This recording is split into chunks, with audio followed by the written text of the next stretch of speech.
I was told this was a TED Talk, and this is not exactly.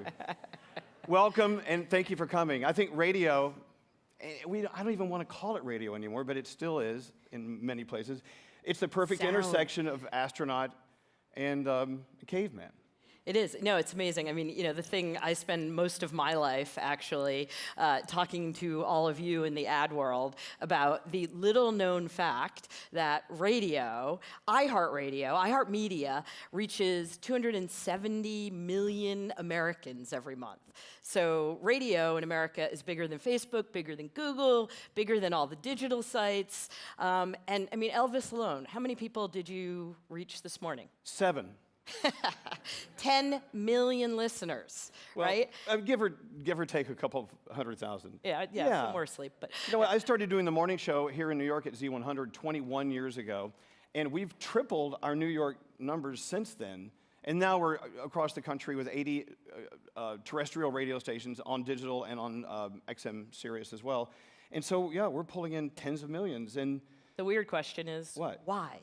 When I have the world's music, all of the content in the world in my pocket right now, right? Why are 270 million people still tuning in every morning to radio? What do you think? It's a connection. It really, truly is a connection. It's a heart-to-heart live connection. It's a totally live experience with our show.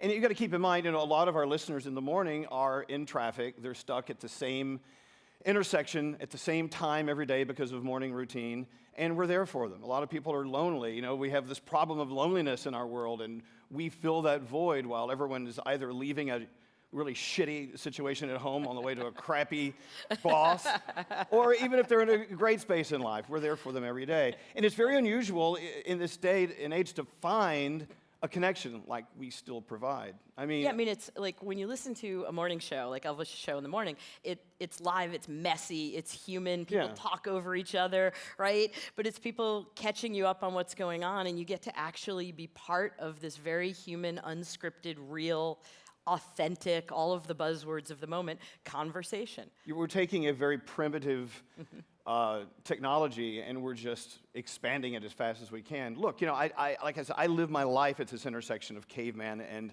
astronaut every day. This is a reversible jacket. I'm assuming this is caveman, this is astronaut. I don't know, it depends on what it is. Are you going to flip it for us? Yeah, no, if you want me to. I've been known to do that. But, it's a challenge every day not to bring listeners in, but to convince the decision makers when it comes to marketing dollars that we're heavier than ever. Because it's so easy to fall in love with the new technology and say, we got to move all of our resources over there. Unfortunately, the heart hasn't gone there quite yet. We still have the heart.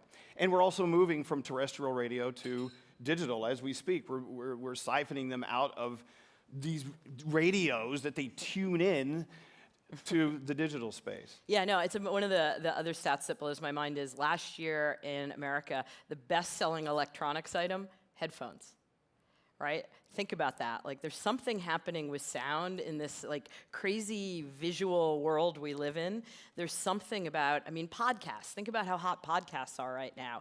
There's something about how sound connects with us, right? How simple human conversations that are underproduced, that are raw and authentic. One of my favorite millennials was just telling me about, there's a podcast that's a hit now, and it's about history, and it's 6 hours long. 6 hours. Crazy, right? But like underproduced, real, smart, interesting human content seems to be what people want. And yet, I think sometimes as marketers, we're always chasing the astronaut, the new next shiny planet. And I think there's opportunity to take a step back and say, look, what we do in our medium is we layer the two. We layer the astronaut and the caveman. 1 minute, the caveman's the top. The next minute, the astronaut's on top. Yeah, we're very versatile in that. It's interesting. And a ton of what you do is you get to, decide what music's going to be a hit. What are we all going to be listening to this summer? That's still the human aspect, yeah. Aspect is still choosing the music. And then later we take it to the iHeartRadio app and we let the algorithms take over at that point. So it is an incredible study, a marriage between old and new, which is just perfect for what's going on here today. And we're succeeding at it.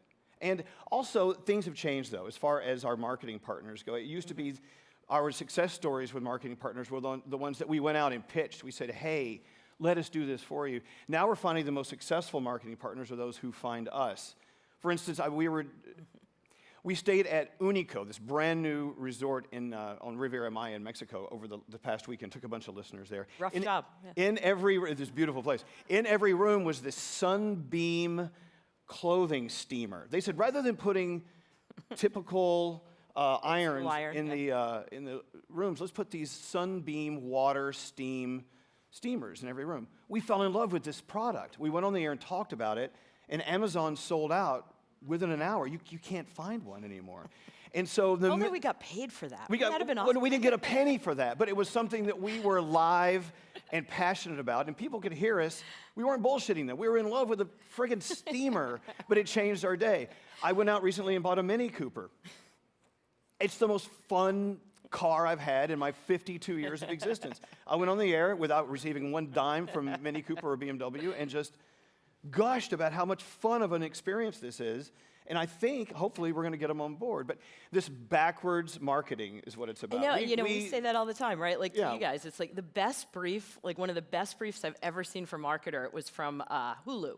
And they basically said, here's our new season of shows. We want all of your on-air personalities in America to watch whatever they like and talk about whatever they liked. It was the best brief ever. And the instruction should be, if you don't like anything, then don't talk about it. Yeah, that too. people can hear us being authentic. Where's the count? There's a countdown clock in here somewhere. Right there. We have 36 seconds. What are we going to do? I don't know. I know who's listening to our show. I know that the assistants to the ad executives are listening.